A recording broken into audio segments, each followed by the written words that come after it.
Let me just I'll follow up with Disney and DC and get back.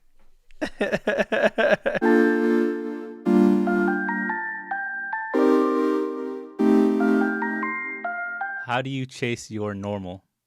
The way that I've been chasing my normal in the last couple years is trying to do practices that make me fully present with my body.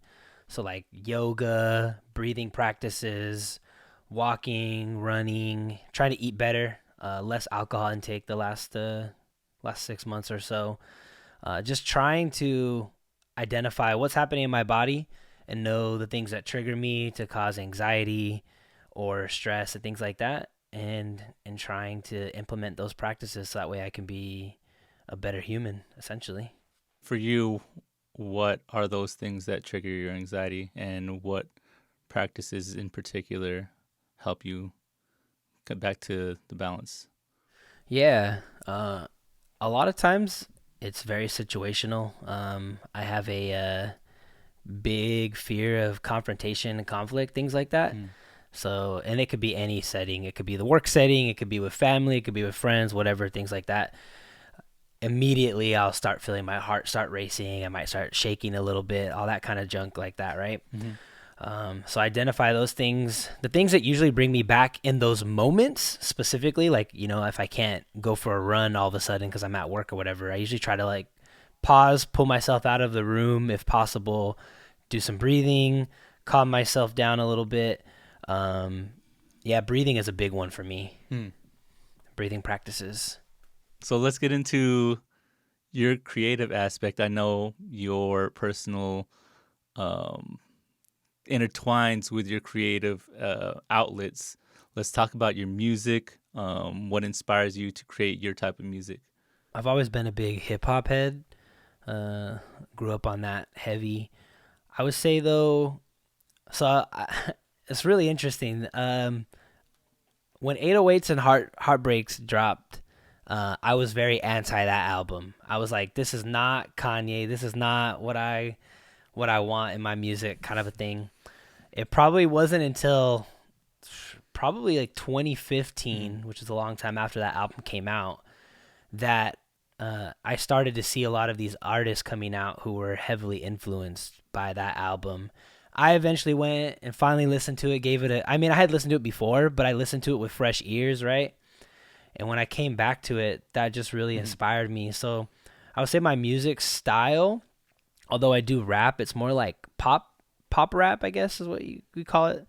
Um, and yeah, I mean, Hmm. ever since then, I've been kind of on this trajectory of trying to use my music to tell a story in kind of a creative way, more than just rapping, but also some of the singing and things like that. And with the partnership of my brother Scassi, um, Hmm. yeah, On that same wavelength, what bar, song, album has influenced your current mindset or perspective on life? yeah. There's actually an album, you can't find it anywhere anymore. I think the artist goes by a totally different name now. Mm. I have it on one of my hard drives somewhere, but the album's called "For the Kids." It was by a guy named Proverb the Poet. He has a different name now. I think he goes by London. I think he goes by his government, London O'Connor or something like that. Um, but anyways, the album itself, the content is like facing your struggles, challenging the systems that are in place, and trying to be a better Hmm. you. And the whole album is just solid, like from start to finish, no skips at all. I'll try to find it, send it Yeah, to you. please, But please do. yeah, it's definitely one of my favorite albums. Uh-huh. I haven't listened to it in a while, so I can't think of a specific line off the top of my head. But a lot of samples in it, very sample heavy, very like underground hip hop style. He was originally from San Marcos, California. Okay. But that album inspired me a lot. It initially kind of sparked. So I don't know if I ever told you this, but I used to do a lot of spoken word. That's actually what I started with. Yeah. And so that album inspired probably at least like 5 or 6 big poems that I wrote that I used to perform on some pretty big stages. And then eventually that transition, when I transitioned into actually making my own music, I would actually sit and listen to that album and try to figure out like, okay, what is the cadence this guy's using? What is the rhythm of speech? Like, why did he choose these topics? Why is he approaching it in this direction? So, really kind of learning from that album. And then that's eventually pushed some of my actual own music. What is something that you can be more honest with yourself with? I actually sat with this one for a while when I was going through your questions, like trying to figure this one out because there's always something, right, that we're totally unaware of, or maybe we're aware, but like we're just not being honest, whatever. Uh, but for me, I think it is being willing to admit that I'm not always as good as I think I am and that I'm just as messed up as the next person. And it doesn't mean there isn't good qualities, Of course. in yourself, but just trying to identify that, you know what, you're going to do dumb stuff. You're going to make mistakes. You're going to make poor Mm. decisions, but being willing to accept that and learn from them and keep going. And at this point in my life, I mean, I've made plenty of them, but sometimes I think it's easy to just ignore the problems with yourself, right? Especially when you have a 9 to 5 and you're working Monday through Friday and then Saturday hits and all you want to do is zone out and play video games or something like that. And there's nothing wrong with any of that stuff, but trying to also find the time to be introspective and say like, hey, you did this week. That was really stupid. Or, there's this thing that's been on your mind that you're not dealing with. Like, come Mm. on, let's face it. So, Hey, I think that ties into my next question. Little segue to your other project, your movement, whatever you want to call it. You can define it yourself. What is the philosophy and origin story behind Broken Masterpiece? yeah, broken masterpiece. So, um, as far as like where the idea came from, uh, so in 2018, me and my brother started really trying to make music, and we had a goal of making a song every month, and so we were doing that. Mm-hmm. And while I was writing and reflecting, and at this time I was definitely processing a lot of trauma, a lot of pain, um, and whatever you want to say, whether it was from God or some higher power or whatever. I just, as I was like reflecting and writing at this time, I was doing a lot of meditation. And then this Mm. phrase just popped in my head: broken masterpiece. You are a broken masterpiece. Um, and so I wrote that down and I didn't know what to do with it at the time. And then I just kept writing, and it actually wove into a few of my songs, both actually saying that line, broken masterpiece, as Mm. well as just the content of the songs that we were making in 2018. Um, so that's kind of how it birthed. As far as what it is, as I reflected on it more and trying to develop it, I guess in the simplest form, you could say it's we are all broken, but despite our wounds, we're still beautiful. Mm. Um, and I liked I when I was developing it more, I like to define it like your life is a canvas, and even though when you're painting or drawing or whatever, I'm sure everyone has drawn at some point in their life, right? Mm-hmm. Or painted or something. And whenever you're doing that stuff, sometimes you can make those little mistakes, or and maybe if it's even a big mistake on the canvas, and you're like, dang, I don't know how to fix this.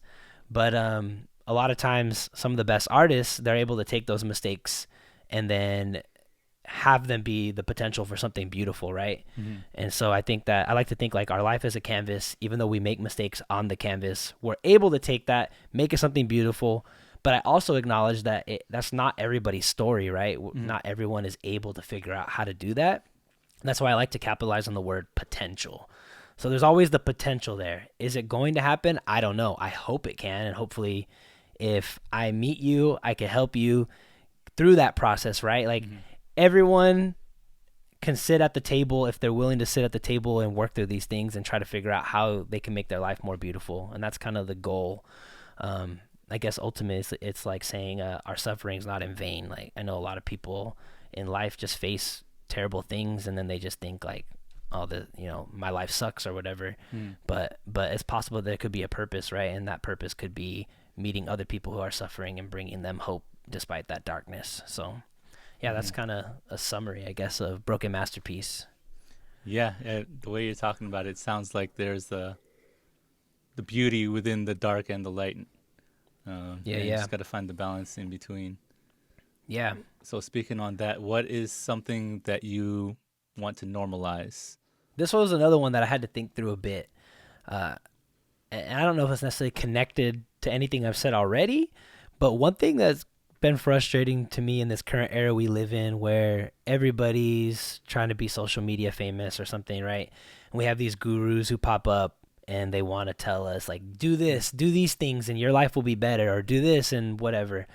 And it's not to say that those guys are always wrong or anything like that, but a lot of times just because somebody has a platform, we're willing to grab on to everything somebody is saying, right? Without really checking through why they're saying those things. So I guess what I want to normalize is people being willing to find evidence-based resources to help them as opposed to going to that guy who told them, "Hey, do this and your life will be better." I think that a lot of those people can end up being grifters and not really helping you, right? And so I would like to see more people finding those resources, like in therapy, like breathing practices, yoga, etc. That at times, yeah, still cost money, but um, are going to yield the fruits that you're hoping they would yield by that transformation internally. I'm gonna switch gears for a little bit. Ask you a little random question. If you had to create this could be like an anime or a superhero movie, right? If you had to have one superhero, one supervillain, and one sidekick, what combination would you choose? Oh man, that's hard. That's tough. Okay. So this is a movie that I'm making, right? Any character. Okay. One hero, one sidekick, one villain. Okay. Let's see. Okay. So I love Spider-Man. I know it's cliche, but I love to see Spider-Man, but then I'm going to throw this one out here just because I just finished up Peacemaker. Mm-hmm. And phenomenal show. That'd be crazy to have Peacemaker and Peter Parker on the same team. So anti-hero and a hero.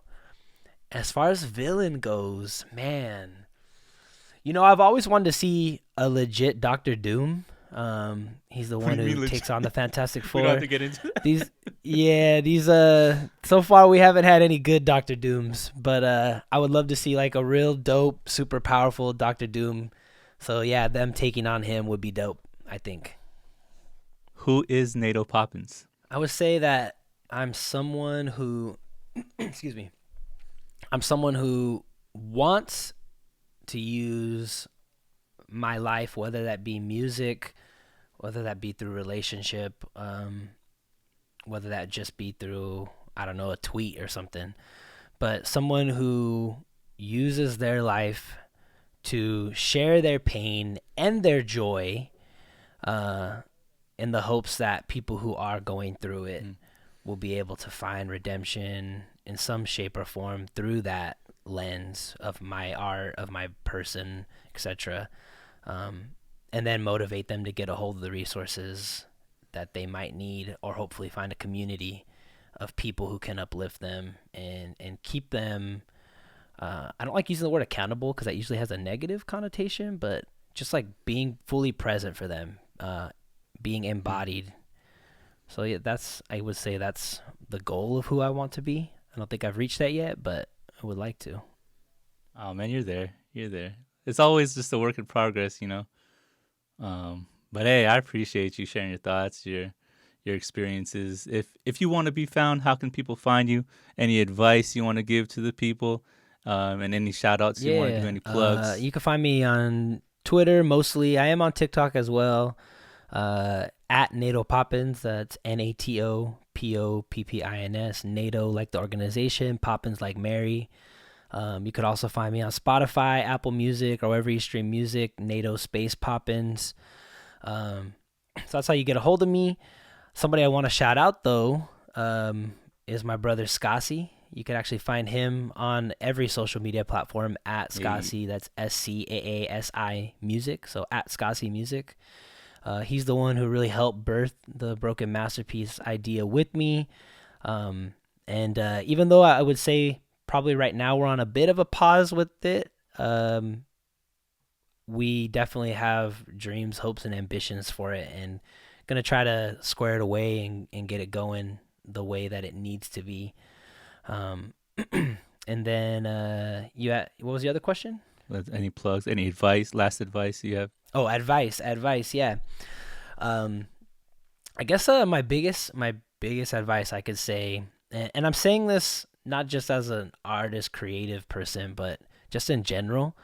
Um, when me and my brother started making music, uh, I was just doing me, and then over time, I was listening to other artists and thinking like I need to get better, so I need to be like this person.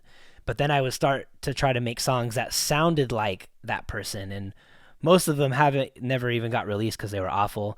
I think a couple of them definitely sound like a specific artist. And in that process of trying to find myself, I ended up getting really disappointed and took a break from music, probably like maybe a year and a half now.